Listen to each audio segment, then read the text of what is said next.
sometimes one of the problems right now, for example, is that publishers can't really sell all their space, right? They can't fill with all their ads.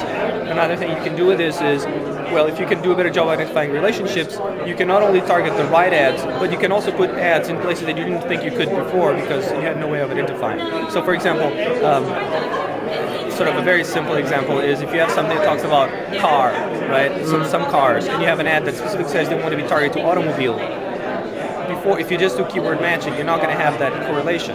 They're the same thing, but said in different ways, right? Or if you have the issue of synonyms, right? Sometimes you have keywords that are synonyms in ads to content, and if you don't have some sort of semantic analysis, you're not going to be able to detect that relationship between the words.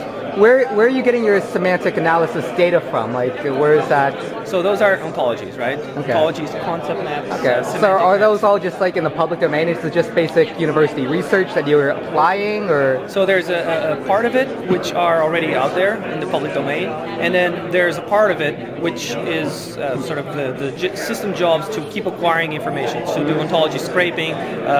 There's many different ways of acquiring ontologies, but the main premise is this.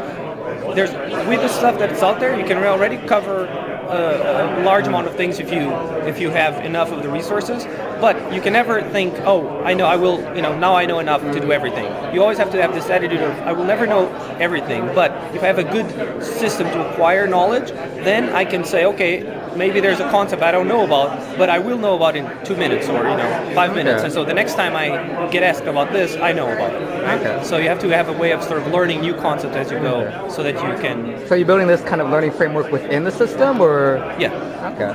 Yeah. So I've seen this one CMU thing that it's. I think it's like almost they build it like a game. It's like this kind of game random internet users play with each other that matches images. Yeah, that's it. Yeah, images with words. Yeah. Yeah. So for example, one of the resources that we're using is something derived. So Louis von Hahn created the ESP game, and he created other games to acquire other types of information.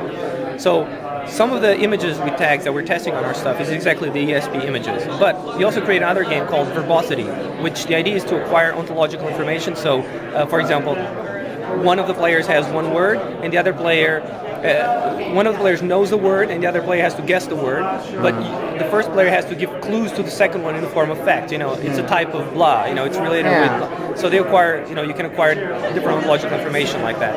And so we're using that as one of the resources. But there's many others. I mean, there's stuff out there like ConceptNet, like Freebase, like WordNet, like UMLS, like.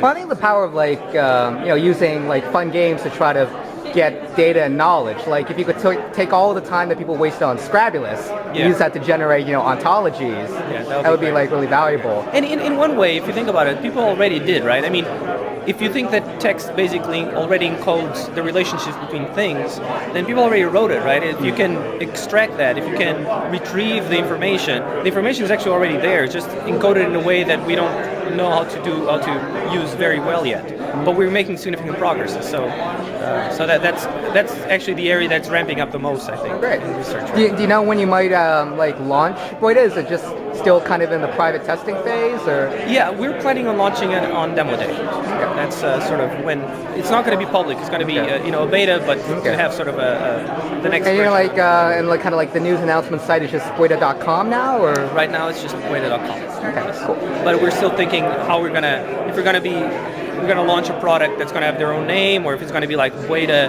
ad matching or something like that. We're still trying to figure that out. I don't know if you have any suggestions. But, I don't know. So Bueda it just means. Does it have like a meaning to it? Like good? Is that just? It means many. Many? Many or a lot, or it's a general superlative in Portuguese, actually. Okay. And so this idea of having many ontologies and that apply to many different situations. Okay.